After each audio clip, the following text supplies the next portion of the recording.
to pay for the treatment of COVID-19. So thank you very much for joining the discussion. And to kickstart our conversation, I would want to call upon Dr. Olive Kobsinje. Now, Dr. Olive Kobsinje is no stranger to many of us. She is a medical doctor and an activist, but also an author. She authored the book entitled The Patient, Sacrifice, Genius, and the Greed in Uganda's Healthcare System. And we would want you, Dr. Kobsinje, to reflect on what you see as the problem and how do we work towards reclaiming public services. Thank you very much, Doctor. I've seen that you're on the line. You can unmute and you speak, please. Thank you. Thank you very much, Salima, and thank you very much for the opportunity. Good afternoon, colleagues and friends. Yeah, so this is a tough moment to be having a tough conversation, and for very many reasons, but maybe most urgently for the fact that many of us are hurting from having lost friends and relatives as a result of the COVID-19 pandemic, but also we acknowledge that many of them are dying needlessly, that a better managed health service would have given us a different outcome. And so, as you say, this conversation is long overdue and it could have happened differently, but really we are having it more or less as a crisis meeting because we are in the middle of a crisis. We are in the middle of a pandemic, but a pandemic that in Uganda has been managed so badly that we have a crisis in a crisis situation. And you know, lately there's been a narrative, especially by those in government, to say, oh, you really shouldn't be criticizing. This is not the time to criticize. This is a time for all of us to pull together. And maybe once this wave is done, then we can come back to the criticism, because right now you should be more constructive. And it's very easy to play along and to say, well, we really shouldn't say what has happened. We shouldn't say what has gone wrong, because maybe that's being negative.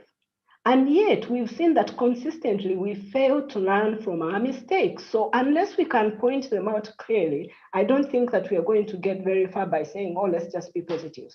So one of the things that we have to acknowledge is that there's been a systematic and perennial underinvestment in the health sector.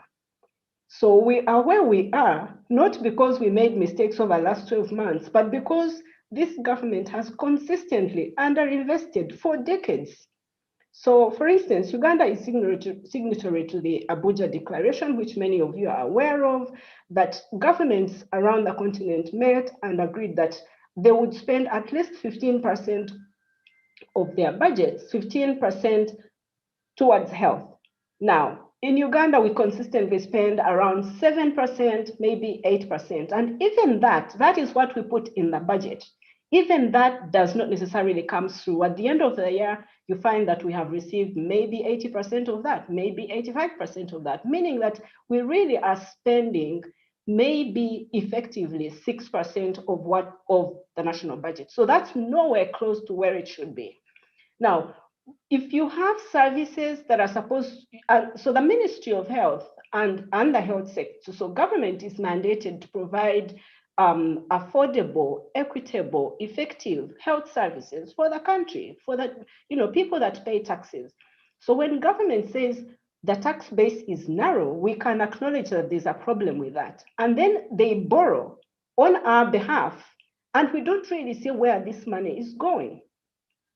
So, but the shrinking of public health has been consistent, and it has a history. So previously in hospitals, we would have a private wing in a hospital. And this private wing was often so that, you and I who don't want to wait in line can pay for a service.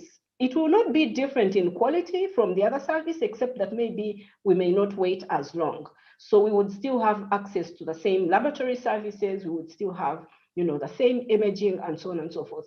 Over time, unfortunately, this has meant that while we have these services that are for a few that can access them, the rest of them, what remains as public, that quality has gone down to the point where unless somebody actually has money in hand, they cannot access laboratory services, they cannot have imaging, a basic X-ray. And quite often they'll end up with a prescription and they have to buy the medicine elsewhere. So in Uganda currently, when you look at how much government is paying towards the health expenditure, government is paying about 15%. The donors, quote unquote, development partners are paying maybe anywhere between 43 and 45%. So out of pocket expenditure, people that come to the hospital, how much money they're going to have to dig out of their pockets, they're paying about 42, 43%. Ending up with what we call a catastrophic health expenditure. This means that it is impoverishing. People are either borrowing or selling assets in order to afford healthcare. So if we say that healthcare is critical to development and that we need a healthy workforce, for instance, so that children need to be healthy in order to learn, this is not a way to do it, because we are impoverishing people that are seeking basic healthcare. We're not talking about having cosmetic surgery. We're talking about having treatment for malaria that is the biggest killer in the country. We're talking about having nutritional services, about having a cesarean section. Case in hand, the new Women and Newborn Hospital at Mulago was built by public funds. But consistent with this departure from providing public services to making them accessible to only those that can pay, what originated as a public facility was then made into a paying facility, so that actually the people whose taxes built that hospital cannot afford it.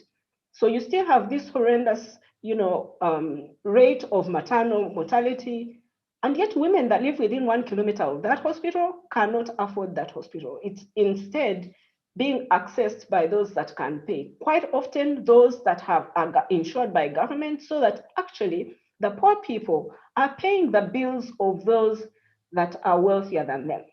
My last point. So I think you've all heard about this obscene amount of money that Uganda pays to foreign hospitals and foreign countries, so that our privileged top civil servants and their relatives can have healthcare abroad. So it could be anywhere, it could be maybe in the range of 125 to 150 million US dollars that we send so that our privileged civil servants can go and have healthcare abroad. But it's their mandate to provide the healthcare they're going to seek elsewhere. So I think it's a moral dilemma. I think it's really unacceptable. I think if we can't have imaging here in Uganda, and our ministers, public, PSs and commissioners and whoever else has this privileged access to the public purse, takes our money and goes to seek medical care abroad, they should lose their jobs, because it's their mandate to provide this very healthcare we're talking about. So I think in short, we have consistently invested in health. Government doesn't put anywhere close to enough money to run health services. And yet, what little there is, they're managing to take away from those that need it the most to give it to those that will probably afford it. Do you know that now we have private pharmacies being given space in public hospitals? This would be scandalous.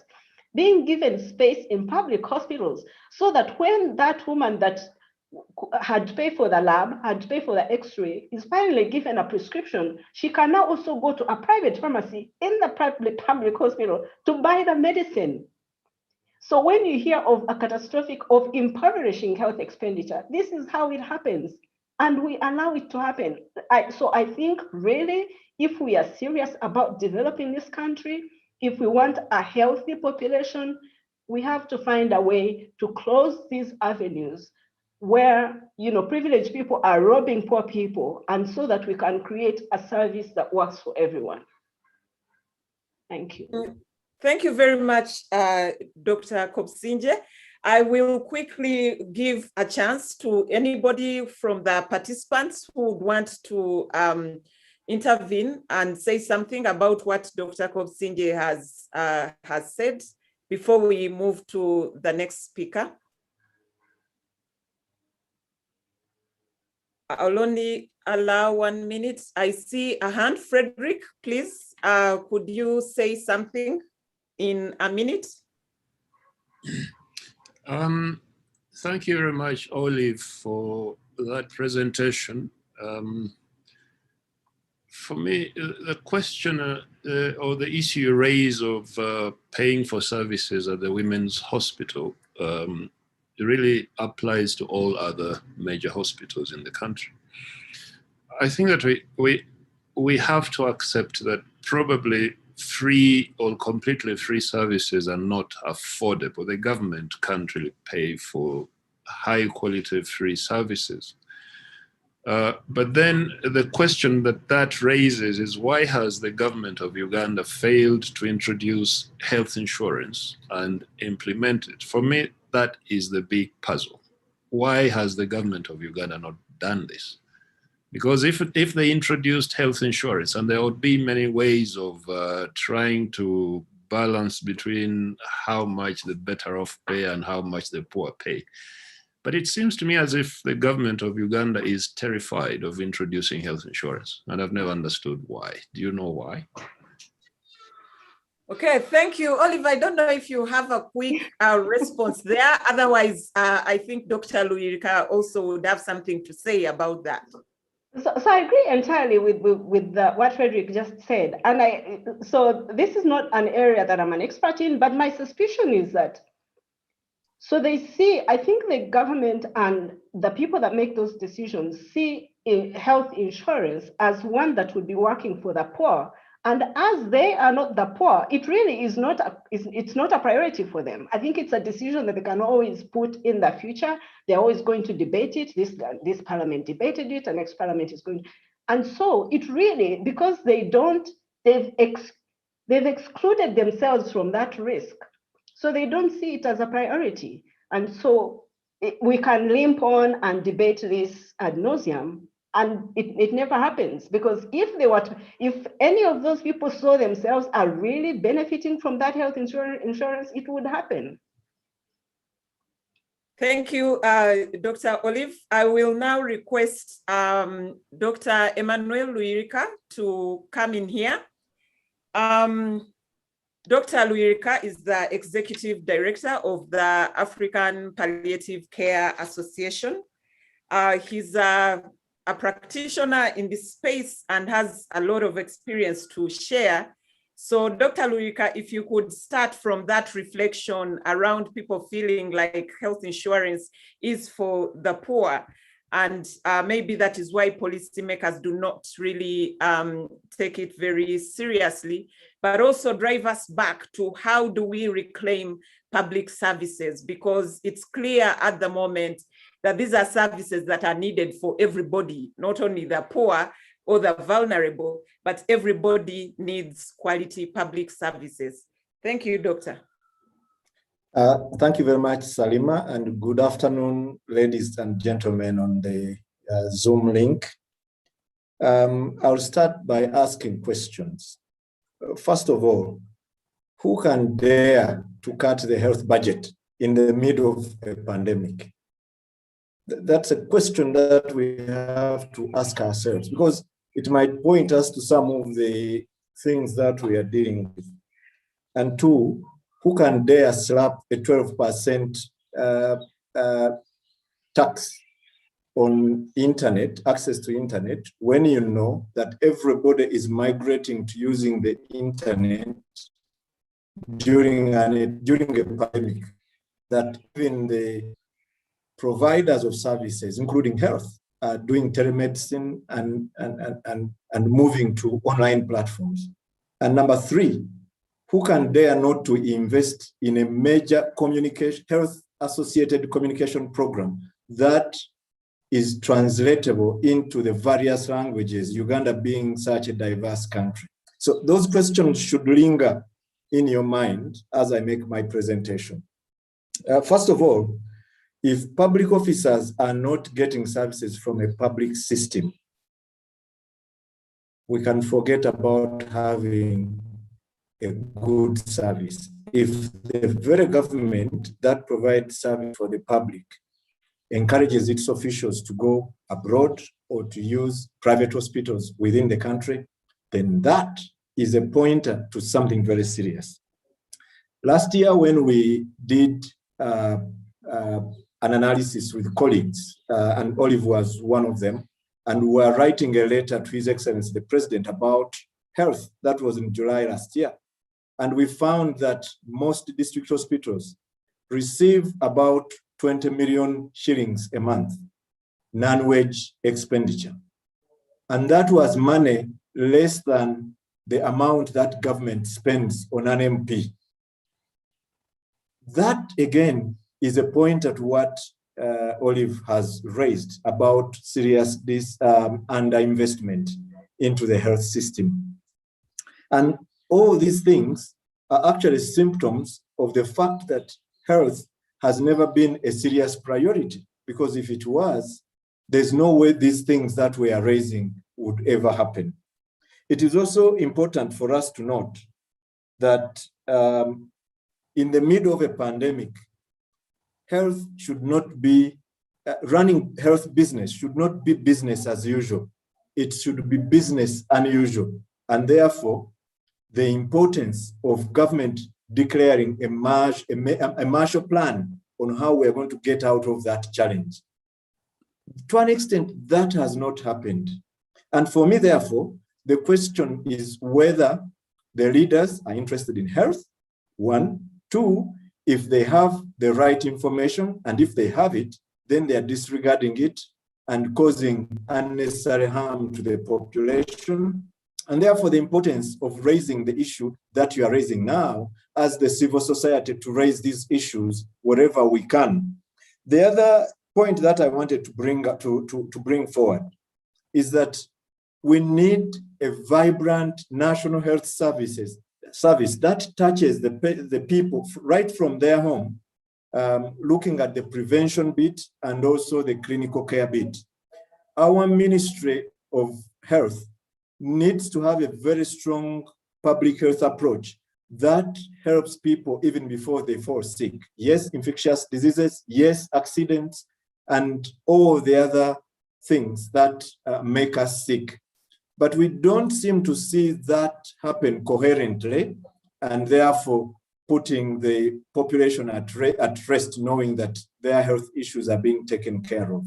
And therefore, with that observation and the questions that I asked at the beginning, I want to suggest that health is one of the areas where, if government is serious, it needs to begin again and begin afresh and make a serious Marshall Plan for health. Yes, for the pandemic that we have now, but also for health in general, ranging from prevention, health promotion, treatment of diseases, rehabilitation, palliative care, a discipline that is so close to my mind, but also how we handle survivors of the various diseases that we have in the country. So let me stop there for now. Thank you very much. Okay, thank you very much, Dr. Luirika. Dr. Luirika builds on what Dr. Kobsinje presented earlier, and the interveners are really putting issues on the table for us to discuss, and I see that there's a healthy discussion that is going on in the chat. So if you're not able to intervene, please post what your suggestions are in the chat as we go along. So I see someone wants to intervene from Dr. Luirika's remarks, and I see it's Mark Mwesiga. Please, Mark, you could say something before we move to the next intervener. Thank you so much, Salima, and thank you so much, Salima, and thank you so much, Dr. Olive, and then later, Dr. Luirika. I think there are two important points that I want to make, and maybe there are questions to both of them. Number one is the accountability for the contributions that we all made towards this pandemic at the beginning. And this is something that I think is very, very important. And as you talked about the the public manifesto that we all should put forward. I think we should have government account and show us what all the vehicles and everything that we contributed. I personally did a small contribution, and I'm looking forward to that. What exactly? And then the second thing is the kind of uncoordinated way that we see things play out. What exactly we in the civil society, how can we play to support this government? Looks like we have to give a hand in a way, because the Minister of Health is there saying this, the Prime Minister's office is there saying this, the task force, the national task force is there saying this. At the end of the day, it looks like maybe there is a gap somewhere, somebody to coordinate and support. How can the civil society maybe step in to some extent and give a hand, even as an addition to what we are doing here, which is talking? I think that's what I really wanted to say, and thank you so much. Okay, thank you very much, Mark. I see some people posting in the chat are posting to only panelists, but if you want your issue to be seen by everybody, please post to the panelists and attendees such that everybody can see what you're posting. Otherwise, thank you. I see there is more hands, but I will give a chance to one more hand, and then we get to the next intervener. Like we said, this is going to be our conversation. And at the end of the day, whoever wants to speak will have spoken. And like I said, also at the end, we have a People's Manifesto around public services, and we shall be also deliberating about that, and that will move beyond health to also touch on other social services. Michael, please unmute and speak. Thank you, Salima and all colleagues. I talk with a heavy heart, and I've done this for the last 10 years. I hope that at one point we will have something sane coming out. But quickly for me, from the presentations, both, I couldn't keep quiet now, is the issue of political willingness. Because if you have political willingness to have a healthy nation, you will do it. If you have a political willingness, because how do you say that you rather buy vehicles, have 200 of them across the country, but not subsidize money for testing? What we need immediately now is, so it's an issue of prioritization. I agree with Dr. Luiki about that. The issue of prioritization of health is important, but it's a political question that I don't think that they don't have information. I'm asking myself, do we have an updated emergency policy in terms of health? Tomorrow it will be something else. Today it is COVID, tomorrow it will be something else. Are we going to continue, struggling and gambling on the job? Lastly, for me is Dr. Olive and Dr. Emmanuel. The issue about testing, the money is high. It's exorbitant, 250,000 to 300,000 for the PCR, and yet the global, global costs are lower. How do we deal with that? How do we have a government that is able to respond to our needs and also sort that out? So I just wanted to point out those as of now, and thank you for the discussion. Okay, thank you, Michael. I will now request Ms. Fiona Komsana to make her intervention. Fiona is from Akina Mamawa, Africa, and she will speak from a gender perspective, but also speak to issues of public-private partnerships and whether those have been helpful or not in this conversation. Fiona, yes, I see you. Please unmute and speak. Thank you. Thank you, Salima. I wanted to know if I could just share my screen briefly. I just want to share an image. So just allow me to share my screen, and then I should be able to, yeah. In the meantime, I'll introduce myself. All right, here we go. Are you able to see my screen? Yeah, okay. Yes, All right. So my name is Sunshine Fiona Komsana. I am a feminist lawyer, and I work with Akina Mama Africa as the Sexual Reproductive Health and Rights Program Associate. I'm very happy to be participating in this conversation, especially because for the longest time, I feel like we've been screaming into a void of sorts.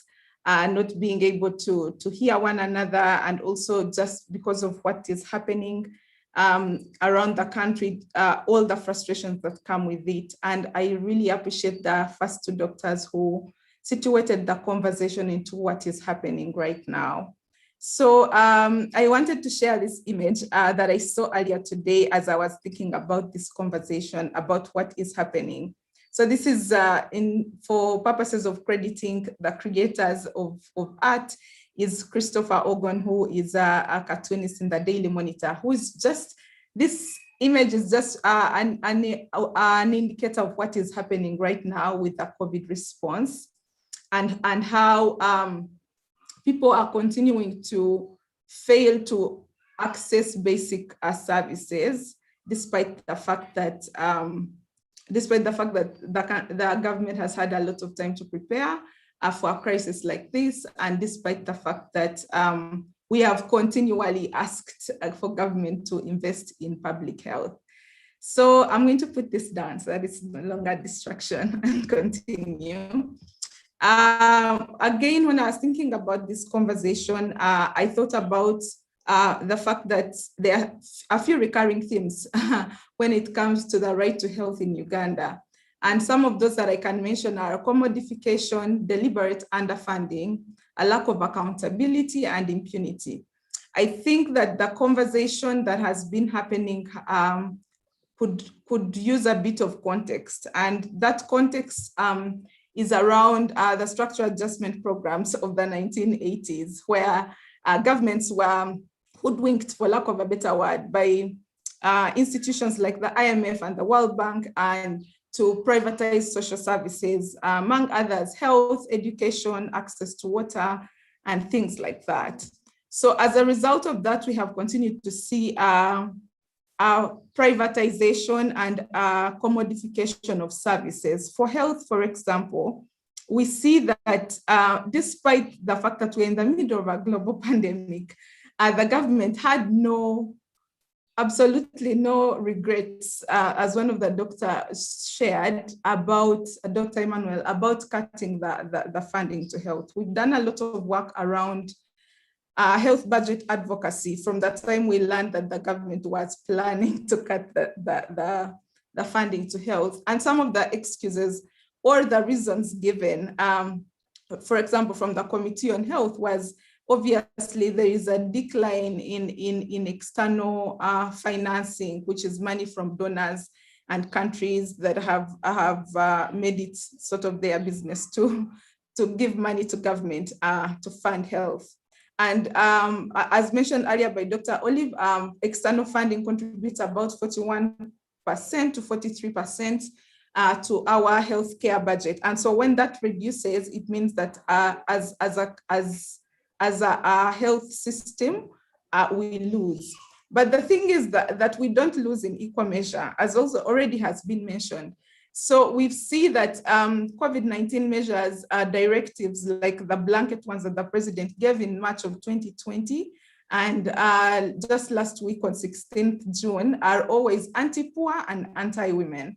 So anti-poor in the sense that it's only people who are affected mostly by people in the informal sector are the ones whose businesses are going to be greatly affected. And unfortunately, that's the majority of Ugandans. But away from work, away from just business, there is also the issue of health in terms of access to reproductive health services. When women have to look for the RDC or apply to the LC to be able to access a permit to then go to the hospital and access services, where there is a lack of public or private transportation, we see that the government continues to be gender blind, but also continues to continues to refuse to learn from the issues that happened last year. We've also seen, with our work on health financing, we've also realized that some of the things that are just, when you think about it, it's hard not to say, to get really mad. Issues around poor management of equipment and services for maternal health, where there's even idle medical equipment lying around in regional hospitals, in district hospitals, in health centers. And the excuse by the ministry is that there is a lack of qualified personnel, or if there are, they have personnel, there is no funding for training for them to be able to operate that equipment. So then what happens is women, like in northern Uganda, in some parts of northern Uganda, have to move about 100 kilometers to Lacho Hospital to be able to access health services that they would be able to access in their health centers had equipment been able to be operationalized by either training or whatever, some of those things that just are really small. We feel like those are certain things that are too small when you think about the sizes of our budgets. But also to say that, to indicate that a lot of the COVID-19 crisis that is happening right now is a result of what I mentioned earlier, is a lack of accountability. I remember when the president was making his remarks on Friday of last week, he said how he asked that they prepare about 3,000 beds for COVID, 40,000 beds for COVID patients. And then in actually a joking way, so to speak, said, but these beds have not been prepared. We only have 3,000 beds. And there is no one going to be held accountable for that. Just like Salima said, the Ministry of Health saying private players should just apologize for charging all these exorbitant fees for people. People have to make deposits before they are treated. And then for some of them, I saw a lot of justifications that hospitals do not have any way of ensuring that people will actually pay if they treat them. But those are all a result of privatization and commodification of health. Health is a right. Access to health is a right. It's not what in Uganda is Yaka, which is prepaid power, where you have to pay for power before you actually have electricity in your house. We have to be able to look at these things in that way. And also to say, finally, that the militarization and extortion of already marginalized people, when you see who is being brutalized, usually it is women vendors on the streets, women who are, we still have no accountability for the women who are badly beaten or even killed due to the enforcement of lockdown measures. So we have to continue to hold this government's feet to the fire, borrowing an expression from a colleague of mine. And someone asked, I know we have to provide solutions, but you know what? I feel like we have been providing solutions for a long time. And I think so now our role as civil society, as individuals, is to raise political consciousness. Yes, to frame the question on the lack of access to public services as a political question, to be able to, because right now what is happening is people are saying, oh, these deaths are, it was their time to go. Absolutely not. People have been dying because there is no oxygen in hospitals.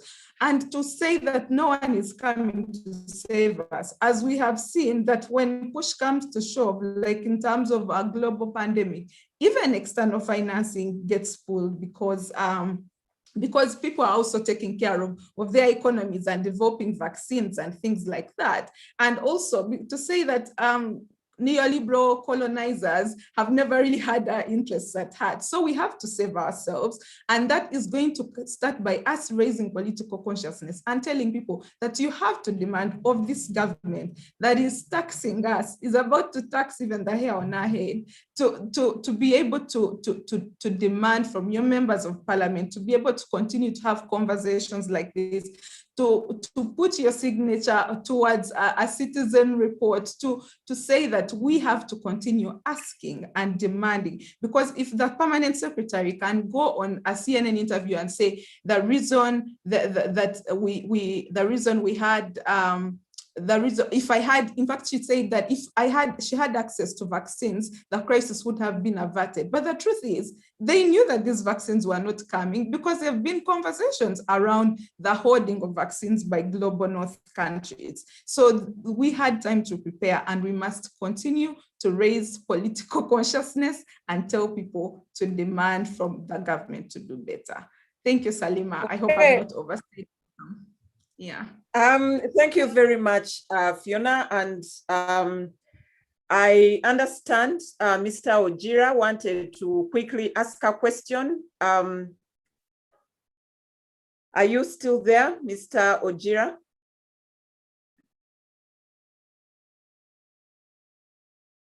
Okay, if Mr. Ojira isn't here, let me transition very fast to Musa Mugoya. Musa will go beyond health and discuss also other issues around the failures of privatization, and also be able to suggest what needs to be done.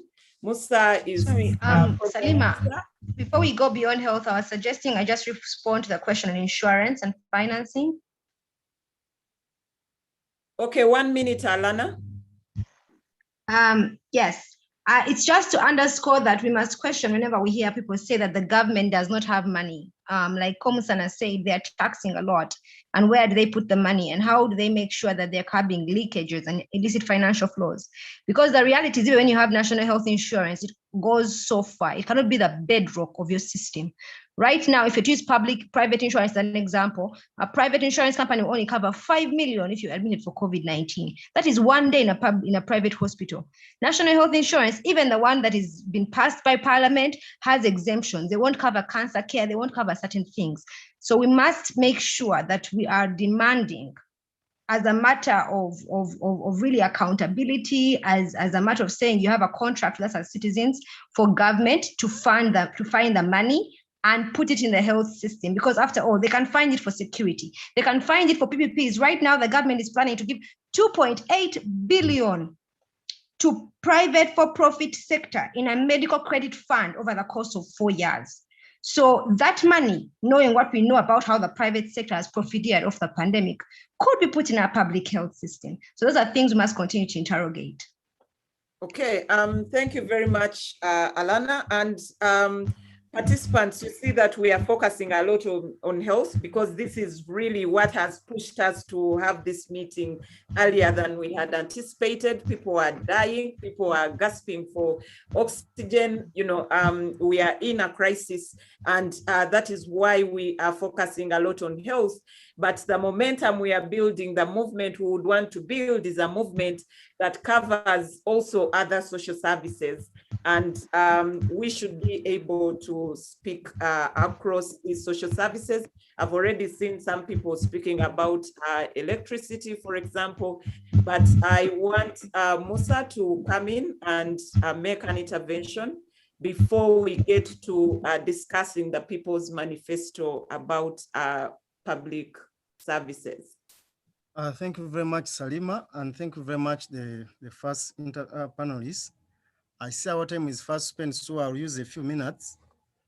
I think in my view, the current situation we are having of privatization of social services is simply draining us from achieving what you might call inclusive development, but it's also somehow perpetuating corruption, and I will demonstrate it by using 2 examples.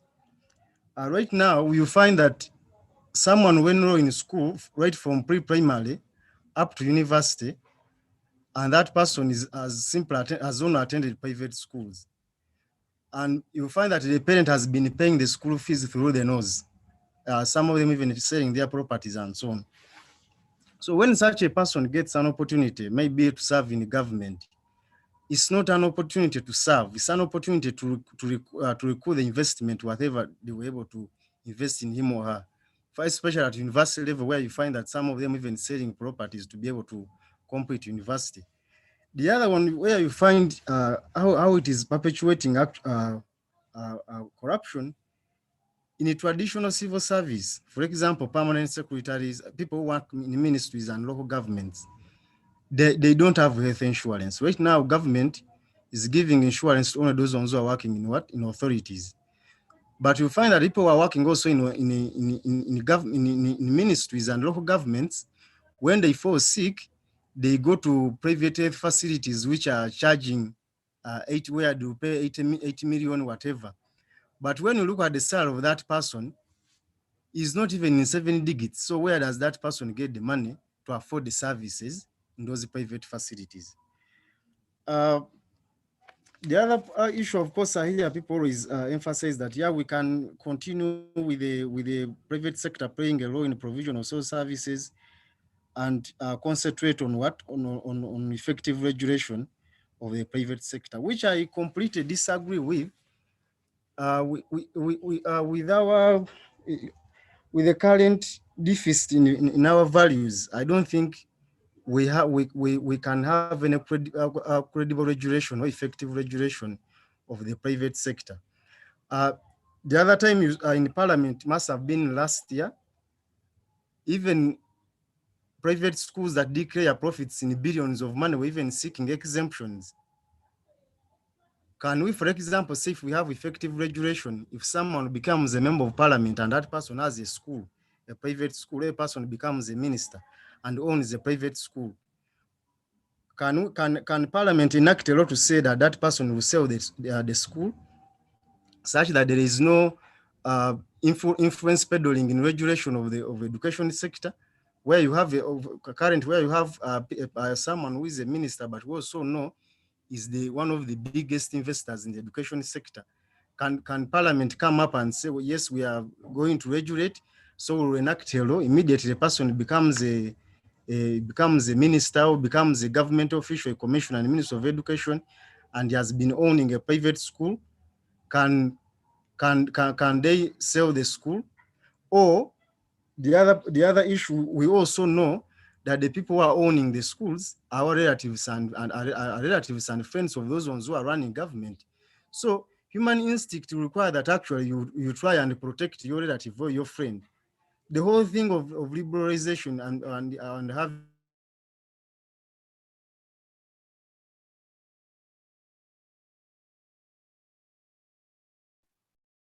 Have we lost Musa? Hello? Moses? Yes, Musa, we lost you for a bit there. Yes, I'm saying that as I conclude, I want to agree with Dr. Luyirika that until we have government officials also accessing or consuming the same services that the poor people or the rest of the population uses, we will not have any much improvement in education or health service delivery. And how do we ensure that government officials can also access the same or get services from the same service point that even the rest of the population do? The solution is, it may be radical, but I think the appropriate solution is to nationalize some of these sectors, where you do away with the other options, and the only option that is available is public.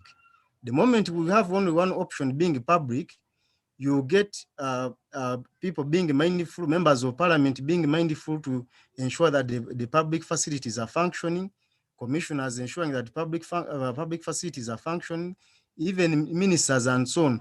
But even the monitoring, not only even providing resources alone, but even monitoring, because a doctor or a teacher or a head teacher who is running a UPE school will know that the LC5 chairperson, because he or she has a child here, he will be passing by to supervise the school.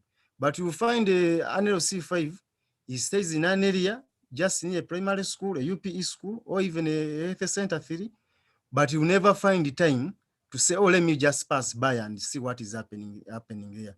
You have to wait to get fuel from the district to go and supervise the school. So I think the most appropriate solution is to nationalize, especially those two sectors, education and health. Thank you. Okay, thank you very much, Musa. Anyone wants to intervene by speaking up before I see Mr. Okay, I'll give Bruno first and then Frederick will come in next before we go to the manifesto.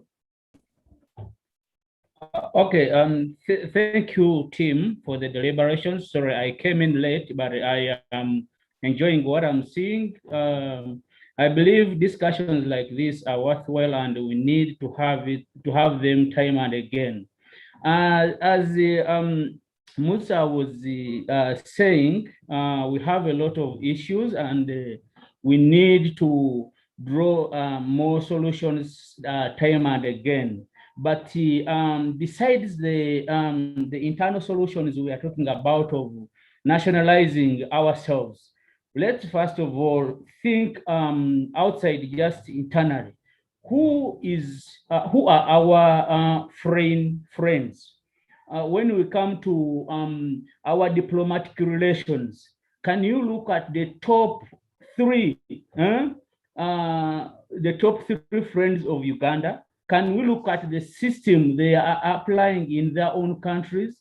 Because I believe the whole point starts from there, that we are confused on whose system should we move with. Should we go socially? Should we move the other way of China? Should we go the Russian way? So we have divided our sectors along those lines, that we think the defense and the security belongs to these ones. Education belongs to these ones. So we have given away our our various sectors to people whom we perceive as our friends, and whatever they bring, we adopt. Whatever they bring, we adopt. I was concerned this morning when I read on Twitter the chief of the president's brigade, Afande Kainerugaba, was saying that there is a vaccine from Cuba. Now we have more become like a testing ground. We are talking of vaccines from China. We are talking of vaccines from France. We are talking of vaccines from USA. Now there is the Cuba coming on board. So our people are becoming more of testing grounds, because we don't know whom can we trust. Who do we go with? Which system do we move with? And if you look critically, this is the same thing in across all the sectors, that we end up sometimes even getting machines from these friends of ours, but you find that even these machines are written on in languages that our people cannot interpret here. Some are in Japanese, some are in Chinese, and you find that you get a machine, a very good machine, but none of our people here can use them. Can we be clear on whatever we do and who we relate with, and build that relationship better, rather than hopping from one friend to another? When this one comes up and complains about maybe our governance issues and accountability issues, we say, no, those are our enemies. We don't want them. They cannot come here, and we are a sovereign country. We should have an appreciation of that as well. So as we build internally, we should also be given a chance to look ahead and see outside who are our friends. Then for organizations like ICER. Okay. Bruno, one minute, please, Bruno. Oh, okay. I am saying that for organizations like ICER, what you're doing is very great. But can we replicate what we are doing to the young generation outside there, to know that they also have a role to play in as far as putting things right in their country? Because most people now grow up thinking that the country belongs to the executive, the judiciary, and the legislative assembly. Besides that, they don't know who is supposed to be in the fourth estate. Thank you. Thank you very much. Frederick, if you would be very brief, I would also give Murungi a chance to speak before we get to the manifesto. Yeah, very quickly, I wanted to comment on three things. The issue about health insurance. I think that we shouldn't be too quick to dismiss health insurance, and also to dismiss the argument that the government is probably not well positioned to afford high quality health services on its own. And this is not just unique to the government of Uganda, but this is a common problem, even in developed countries. This is why in places like the United States, there are many people who have no access to healthcare. Now, health insurance has an advantage. And when one says health insurance in a country like Uganda, there would have to be different permutations of this, and that people who are not employed formally would have to be insured through a particular mechanism. People in the civil service would have to be insured in a particular way. But the thing with health insurance, it creates a sense of entitlement. That if you're compelled to pay health insurance fees every year, and you turn up at a public facility and you don't get the services you require, it incentivizes you to make demands. Now, I have seen this in certain countries, that people get very angry if they turn up at a health facility and they don't get a service, whereas they are compelled to pay health insurance. Now, that means that people then begin to speak up and to make demands on the government that political leaders have no choice but to listen to. The other thing, there's a gentleman who mentioned privatization. I'm not sure that there is, or that it would make sense for any country to prohibit privatization or to nationalize private facilities. But what I have seen in some places, and which I think is a particular problem in Uganda, is the ease with which people are able to open up private clinics and drug shops. And if you go to any rural area of Uganda, you will find so many clinics, so many, and drug shops that are totally unregulated, where anyone can go and buy any drug, whether it's an antibiotic or whatever it is. Now, in some countries, it is virtually impossible to open up a private clinic, especially in rural areas. Now, what that creates is that it leaves only one option, and that is public provision. That means that whoever falls ill will have to go to a public facility. And if the services are not good, that creates another incentive for people to be very angry about it and to make demands. Now, bigger private hospitals, I don't see how you can nationalize those, but the prohibition of this wanton opening up of clinics, just like schools in Uganda, how many schools are in Uganda that are totally unregulated? The second thing is, in terms of regulation, this business of going to a shop and buying any drug you want, that also is a problem. Because when people fall ill, and we are so prone to self-medication in Uganda, their first port of call is the shop to go and buy whatever tablets there are. Now, in some countries, there are medicines which you will never buy off the counter without a prescription. Now, if you need a prescription and there are no private drug shops and these private unregulated clinics, what do? You go to a public facility where you will get a prescription that enables you to buy this drug. That also leaves you no choice except public provision. And if public provision in that case falls short of your expectations, it incentivizes you to complain. Now, politicians only respond to angry complaints. We shouldn't expect them to build functioning health systems just because they are doing us a favor. Unless you create a situation where people make demands, it's going to be very difficult for public provision to be raised in terms of its quality and in terms of the quality of services it provides. Thanks. Okay, thank you, Murungi and Kasumba. I promise you'll be the first to intervene after the presentation. Like I said before, the Initiative for Social and Economic Rights and partners have been looking into this issue of public services, but also the negative impact on human rights resulting from unregulated private sector involvement in social service delivery. And we've been having also various conversations with communities, and we've been slowly building what we thought would form into a People's Manifesto on public service delivery. And we hope that if we have the grand document, then maybe it could inform the various sector-specific manifestos. And as Frederick is beginning to say, if we are not going to go out and demand for these things, we shall not be having the state act on its own. And this is why we are here. We are beginning to have these conversations such that we come together as a society and be able to demand from government and ensure that we improve the social services sector in this country. So I'll request my colleague Alana to present what there is in terms of the draft manifesto. Then we shall discuss some of its content, and then later we shall also be finalizing it.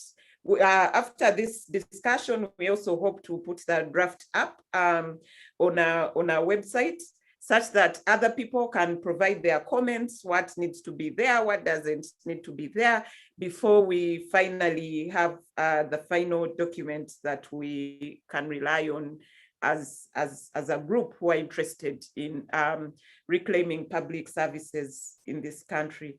Alana, please. Thank you, Salima. And I feel really bad that I am breaking up a very heated debate. But I wanted to read for you all from the manifesto. And I agree with those who have said it's really up to us and how we define what our country needs. We can't leave it to politicians. So the manifesto starts, enough is enough, reclaim public social services in Uganda. And I'm going to just give you a brief background, which was, just gloss over that before I get to the demands. The surge in COVID-19 infections and fatalities, recurring lockdowns, restrictive measures on mobility, economic uncertainty have had a devastating impact on people's enjoyment of socioeconomic rights such as health and education. And a key lesson learned from the pandemic is the role of resilient and quality public social services to cushion people from the socioeconomic fallout resulting from the pandemic. To date, Uganda struggles with weak public health systems and inadequately equipped schools, lack of access to clean and safe water, and expensive and often inaccessible electricity. The state is obligated to invest more in social protection and public services such as health and education, but these public critical services continue to be underfunded. For instance, the Human Capital Development Program, at the time of the passing of the budget for this year, had reduced from 7.34 trillion in fiscal year 2021 to 7.04 trillion. The health sector budget was projected to decrease by 9.3% to 2.52 trillion, while the education sector budget will reduce by 1.2% to 3.65 trillion. Overall, this budget reflects underfunding of critical public services that are essential for human dignity. And amidst the chronic underfinancing and weakening of public social services, there's been a gradual privatization and commercialization of public social services. The private sector is increasingly relied upon to deliver public social services like healthcare and education, organized in procedures ranging from purely private to public-private partnerships. The massive and unprecedented increase of private providers of these services in Uganda should concern us. In health, 55% of the health facilities are private or community-owned, with a push for public-private partnerships by government and international finance institutions.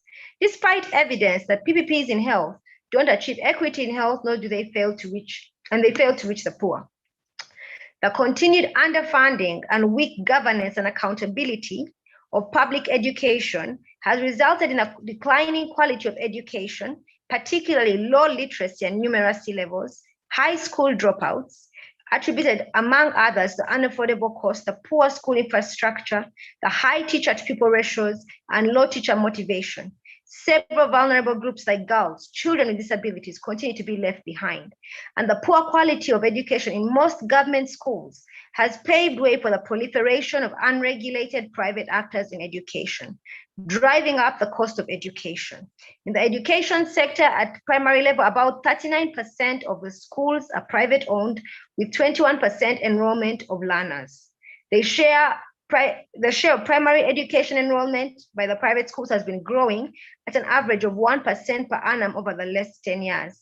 This poses dangers to realizing the right to education with increasing inequality in access to education. The COVID-19 pandemic exacerbated this when private schools closed, leaving children stranded or charging high fees and excluding the poor. And other public social services remain inaccessible. Although the supply of water has remained under government agencies, access to clean and safe drinking water remains a challenge, especially for rural areas. Current rural access to basic water services is at 41%. The electricity sector, on the other hand, was restructured and distributed and privatized to a private company, through a concession. The country's electricity tariff remains the highest in the region and among globally. This is due to the unfair clauses in the concessional agreement, the government of Uganda. As countries start to face the economic effects of the pandemic, poverty and inequality are set to increase and reverse development gains. A more just recovery requires stronger investment in public social services in order to realize economic and social rights in Uganda and to ensure Uganda is more resilient for future crises.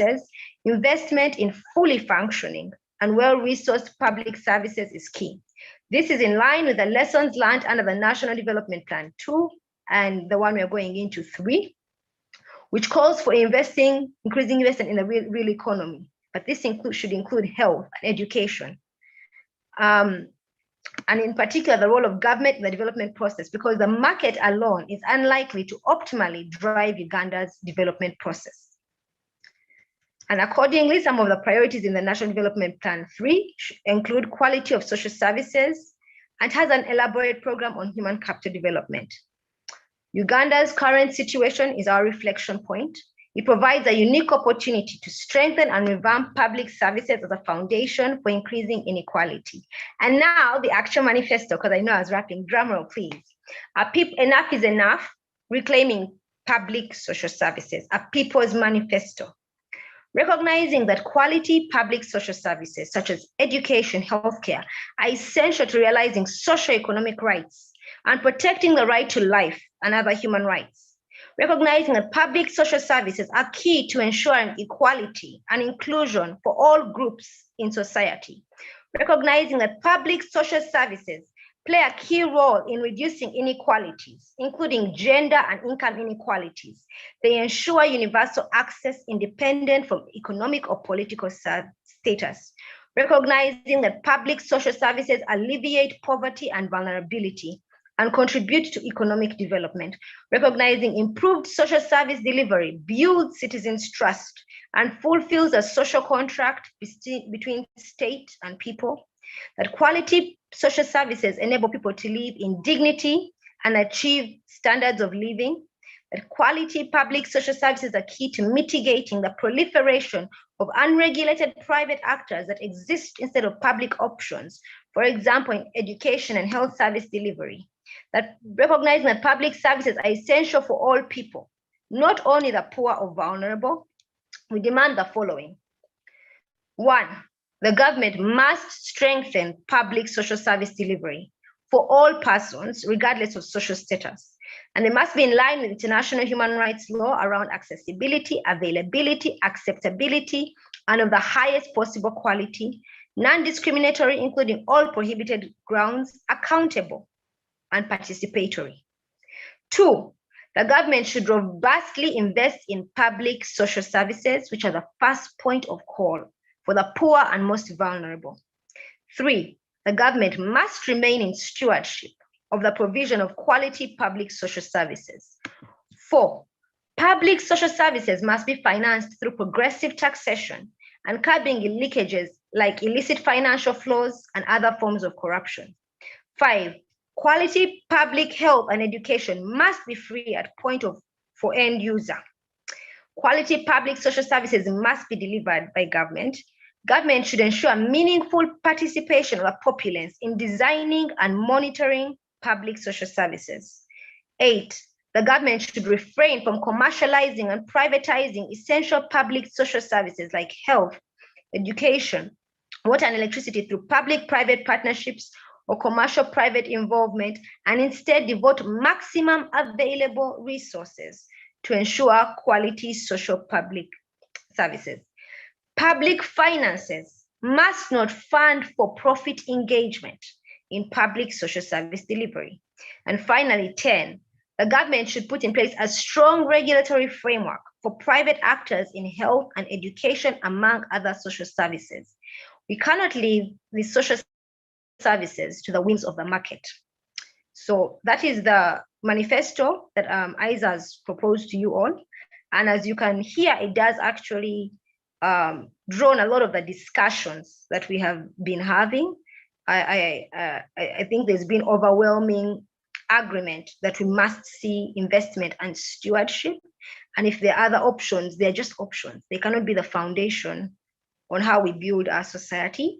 So I want to hand back to you, Salima, to moderate. Okay. Thank you very much, Alana. Like we said earlier, this is a draft. I'm already seeing some suggestions in the chat that we add wasteful tax incentives before IFFs as a form of revenue leakage and losses. I will request Murungi to say something because your hand has been up for quite a while. And there was another person, was it Burhani or somebody? I don't see your hand anymore, but please, those who would want to speak, please put up your hands and you will be able to contribute to the discussion. Thank you. Yes. Hello. Yes, Madam Salima, are you getting me? Yes, I do. Yes, I wanted to just add a few points, not to the draft, but just adding a few points according to what we discussed, most probably about the health sector. Because in changing the economy, I think today we are more basing on the medical field, basically, due to the COVID-19 surge. And I would like to just add, if the government would, or if our suggestions would be in the line of the government trusting its own facilities set up. For example, I'll talk about the change of insurance companies, because someone from National Water or any other company that is government owned will have his own insurance company as Jubilee or any other, not to mention, and then those services offered will be coming from the private sector hospitals, whereby in government hospitals we are looking at the insurance policy, not inclusive in their services. Then I think this pandemic has just showed us that the people mostly dying and suffering is because the medical sector was not prepared for the COVID-19. And it's not only COVID-19 that is killing us. Maybe it is the more in the foreground, but we have background factors lining. For example, diseases like diabetes, cancer, asthma, and other mental illnesses that people have. And I would prefer if the government would use, most probably, I think the Ugandan government has the full powers of compulsory licensing. Hopefully we do have them, whereby like all medical facilities have the essential medicines, starting from the health center one to the to the national referrals. I believe if we have the compulsory licensing, it would be better to use the powers of that to ensure that access to all essential medicines is a must. I was at Chirudu, I had a patient, and then we had a problem of that drug that is put in nebulizers, the isotropium bromide, whereby there was failure for it. It's one of the most needed drugs.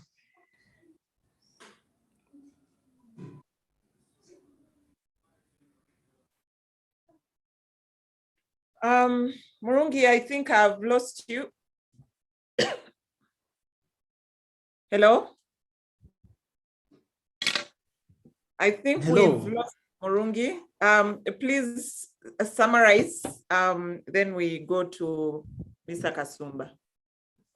Yes, mainly those were my key issues. Like, because Madam I wanted also to add a little bit of the Madam Oliver's notes in the comment section, whereby they talked about the research, and I was like, Uganda needs more funding in the medical research, because I think every medical student who passes out at diploma or bachelor's level or master's level does research, because I'm a witness to that. Does research, but that research is not taken into full funding, or it's not taken into contribution. So Ugandan government needs to intervene to that, whereby if students are passing out and they have done their research, it needs to be taken into. And those will be my points. Thanks a lot. Okay, thank you very much. Mr. Kasumba.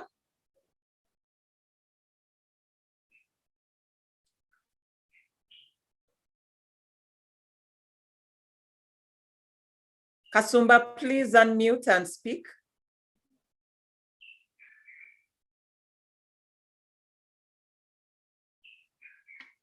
I'm not sure if Kasumba can hear me. Can we have anybody else who would want to make an intervention? Either you're contributing to the discussion, or either you're contributing to the earlier discussions or adding something to the manifesto. Kasumba, please speak.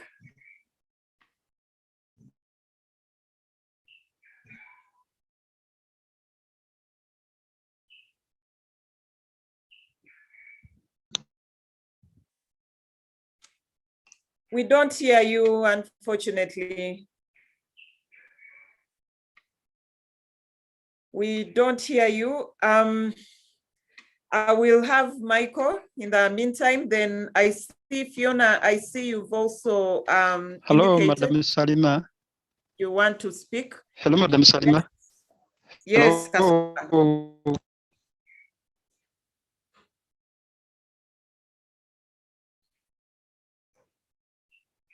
Wow, we don't hear you. Michael, please go ahead. Yeah, thank you, Salima, and all the colleagues. The other point I want to make is that public participation is key in all processes. Whatever it is, there is need for engagement of public. Public must participate.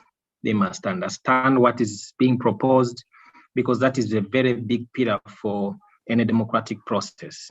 So whatever we are talking about, and especially for the manifesto, we must see that actually there is public participation, and not that the public is being participated. So that has to come out clearly, that in all things we're talking about, we must see clearly and visibly that there are pathways for public engagement and participation and consultation in all these processes. Thank you. Okay, thank you. Fiona?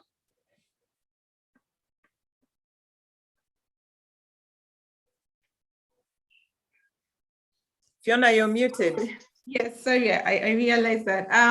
I wanted to just add something that Alana hinted on that I think we didn't thoroughly unpack. So usually when we have all internalized the idea that government cannot afford health care. But the truth of the matter is 30% of our national budget, our current national budget for 2021-2022 is going to military spending. It's going towards what has been phrased as security and governance. So when you look at that, then it just means that it is an issue of lack of priority. And we have to unlearn this idea that government does not owe us social services, because we do pay taxes. And also it's even beyond the issue of the taxes that we pay. There is the bleed. We did a campaign in 2019 around Stop the Bleeding on illicit financial flows. And the amount of money that gets out of this country just from double taxation treaties and issues of tax avoidance and tax havens and all the things that we give investors when they come here, roll out a red carpet and give them all these incentives to just continuously deprive citizens. So I think that we have to move away, and that's what I said earlier, to politicize this conversation. We have to move away from the idea that the government does not owe us. We are owed because we contribute, and also because there is so much resources that is getting out of this country just because people are not being able to contribute their share.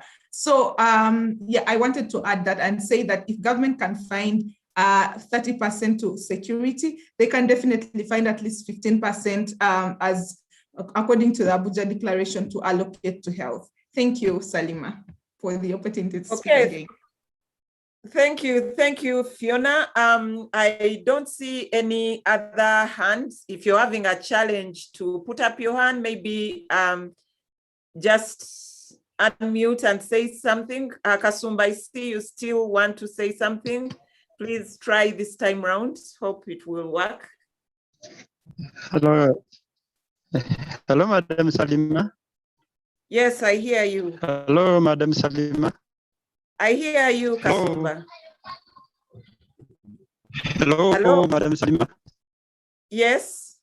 So this is Kasumba. Okay, thank you very much, Madam Salima. Hello. This is advocate. So here in Kankurumiya Health Center, we've got a lot of challenges here, especially in the health department. So they detected 2 nurses positive with COVID-19. Actually, they failed to put the isolation centers such that they can keep them away from the patients. People are tending to get some kind of drugs, but they never. Hello. Hello, Madam Salima. Yeah. Hello. Yes. So I've got a network problem here. Sorry. Hello. Hello, Madam Salima. Yes, I hear you. Hello. I hear you. Please go ahead. Oh, well, then, okay.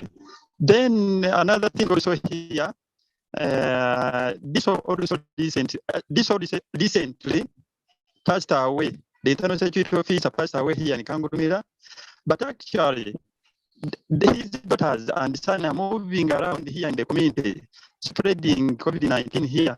I think the government also should put the isolation centers whereby when somebody is detected and confirmed with positive with COVID-19, at least they should put here, at least they would have put them in the isolation center such that they cannot spread the COVID-19 to the rest. Then another thing also, we've got here also a scandal whereby Chairman LC5 passed away recently, but the MPs also attended with the congregated people also around 1,000 of them there. I think these political leaders as a head, at least they would have been, at least they would be example to the rest, but we are busy there greeting people like nothing there. So this also creating a chance for the rest also to be positive with COVID-19. So okay. then another thing also, people we failed to follow the standard operational procedures, whereby you get around, we get the border men carrying around 5 people here in the Kangurumira. So it is risky, also create also a chance for the rest also.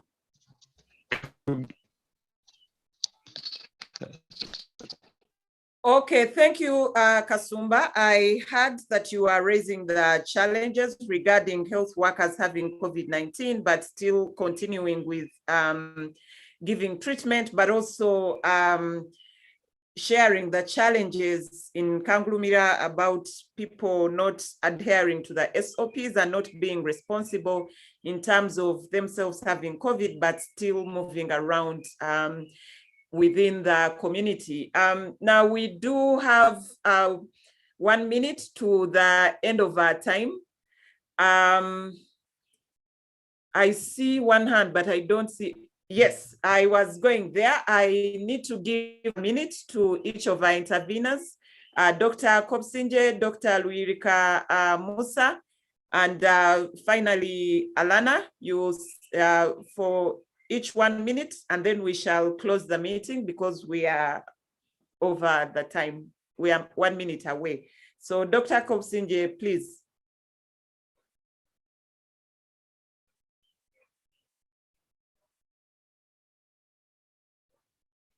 Dr. Kopsinje, I don't see, I think you dropped off. Let's start with Fiona. Do you have anything to add to what you already said? If not, I'll go to Dr. Luirika. Just first of all, to say thank you for the opportunity to just be able to have this conversation right now. And also to just continuously say that privatizing and commodification of health is not the way to go, and we have to move away from that narrative quickly and be able to ask for and be able to ask that social services are returned for public good. Thank you. Okay, thank you, Dr. Luirika. Thank you very much, Salima. I just want to appeal to all of us that we should not be quick to take away the responsibility of government from them. We have models of countries where they run national health services and they have worked well. The US has never been a good example of healthcare delivery before Obamacare came in place. So we should put pressure on government to increase the amount of money that it dedicates to health from the taxes that we pay. And we know that government can even raise more taxes by introducing sin taxes or even increasing the sin taxes that they are charging on the things that make us sick. We should all push for better information to our MPs who eventually pass the budgets in Parliament. We should actually engage every politician at that level who can understand what we need to be able to be kept safe. We know that COVID has the capacity to bring down a state. And I think the reason why they are putting more money in security, they think people will come with guns and bring down government. But COVID has the capacity to bring down a government. And I'm not being a prophet, I'm just stating a fact. If this thing gets out of hand, it can bring down a government. And therefore, the interest for government to look at health again and invest wisely. Thank you very much. Thank you very much, Dr. Luirika. Musa? Thank you very much, Salima. I just have 2 points. One, to respond to people who are calling, who are still emphasizing effective regulation. As I've said, in our case, and it will take us years, of course, regulation can only work in a country where people are disciplined and good-mannered. But here where we, for example, you have a situation where the people who refer themselves as the flag bearers of morality and values, their facilities are detaining mothers for failure to pay money. Facilities owned by the church. But also here, it is the same country where you have the same people are running government, and the same people are having the schools. So regulation is not about, for example, say, the quality of services being offered. I heard Mr. Frederick talk about the facilities being offered in rural areas by those unregulated facilities and so on. But you have a challenge of the cost. You have schools which are exorbitantly charging a lot of money. You cannot intervene in them because one of them who owns them is a minister, or these are people who are related to the people running the state. Lastly, when we talk about the issue of nationalization, we are not saying that it will be government providing all the funds per se. We are talking about the National Health Insurance Scheme. Can we have a situation where those ones who can afford pay for themselves and access services, but in the private wing of a government facility, such that you have money which has been going to the private sector come to supplement on what? On the tax allocations, the allocations which will be made from the tax revenue. So we are not saying that when we go for nationalizing education or health, we'll simply have, especially health, we'll have only money coming from the national treasury to run the facilities. Thank you. Okay, thank you. I see more suggestions coming in. I see from Derek, a robust public healthcare system, just like any other public service, is beneficial to all, and references the recent incident of General Katumba, kind of saying everybody needs a strong public healthcare system. Alana, finally, it seems we lost Dr. Kobsinje. Alana, please give your So I'm right shots. here. I don't know why from your Oh, end Dr. you don't see me. Kobsinje, please. Please go ahead. Yeah, but I think I'll just re-echo the points that have been made, that first of all, we cannot be quick to say that government doesn't have money to provide these social services. We need to see where the money is. Government has money, and we just need to see where it's putting its money and why it's not putting it on these critical services. The other point is we need to provide a disincentive for people to not improve services. And so we need to find ways. I don't know whether it's going to be, but our manifesto is a great idea, but I don't know whether we need to have an act of parliament to make it illegal for leaders to access our public money and take it to private facilities or to foreign countries. So we need to find where the money is, and we need to stop them from taking our money and putting it where we cannot benefit from it. Thank you. Okay, thank you very much, Dr. Kobsinje. Alana?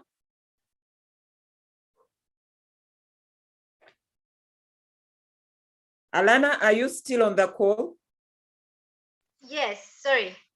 I was just listening to everyone else. Thank you so much. It's been so electrifying hearing the very heated debates. And to see, I think sometimes we've had these conversations as NGOs that are monitoring this from our expertise. It's been really great to see people across a variety of disciplines putting their head together and saying, what is the Uganda we need? What are one of the values that we should be pushing for in this country? And it seems to be that equity is one of them. And the best way to get that is through strong public services. I know we focused on health, but as you saw from the manifesto, ISA works across disciplines, and we've been noticing all these things in education and health, and they are out there. For me personally, this is very important to me, because it just reflects the fact that it reflects just the polity of the state. Who do we live in, and who do we live out, and who do we live in, and who do we think their life is worth valuing? And so I underscore what all prior speakers have said about the fact that the government's only legitimacy is if it can make sure that the basics are provided. And these public social services are basics.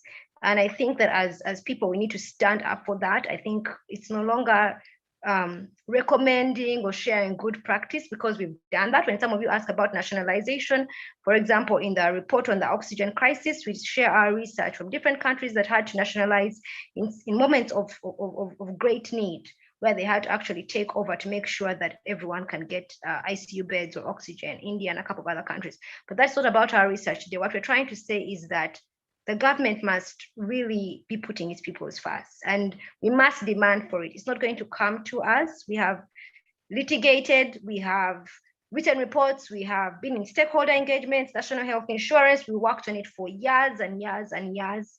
And I think it's time that as people, we're able to be willing to take more drastic measures, because as one of the speakers before said, they're not going to respond until you make it costly politically, until you show that there's public outcry. And the public outcry has been so bad. We get all these, even this morning, Isa was getting horrible stories around healthcare. And all of you know it because you live in this country. So as a way forward, we'll be putting out the manifesto like Salima has mentioned. We will also be doing other things together, and this I think will be a core group moving forward in building this. In August, we may want to learn from sort of other Anglophone countries. Is it just us, Uganda? Is it just a priority? Are we being too dramatic in asking about this? We'll also be doing other things later on, and we'll possibly have a conference where we actually dissect all the different elements, because many threads have come out of here. Can the government afford? Are we just being idealistic? And then there's a lot of research that has come out about how we structure our taxes and how we structure what we choose to finance or not finance. But again, participation as a key element, access to information, the quality. So there's a lot that can be discussed. And I know today we talked about health, but public services as a whole is a very fascinating, not only topic of discussion, but a very important issue in our lives. We had wanted to have these things out in, sort of streets and everything, and COVID-19 came in, and we said we'll put a hold on it until we're pulled back because of all the demands that came in that said no. As a society, I think we need to reflect. So thank you so much for this very heated debate and discussion. I hope we continue to see it. We'll have an ESRA, an economic social rights advocacy brief for those who are interested, going on about this issue. This quarter's focus is on healthcare, but there's also education. So we'll continue the discussion, but we think it's very important that whatever we have garnered here is reflected in this manifesto, and that we make, again, we make demands of our leaders across the spectrum. There's a role for everyone, including the judiciary, and that is something we can continue to discuss. Thank you. Okay, thank you very much, Alana, and thank you very much, everybody. We've gone over time by 10 minutes, but I think it was worth it. The conversations were indeed very good, better than we had anticipated coming into this conversation. And like we said, we have the draft manifesto that we are putting it out as is at the moment, but behind the scenes, we shall be working to strengthen it using the conversations that have gone on here, but also using the conversations that people have posted on the chat. And we shall also get more feedback once people do look at it in detail when we put it out on our website and on our social media.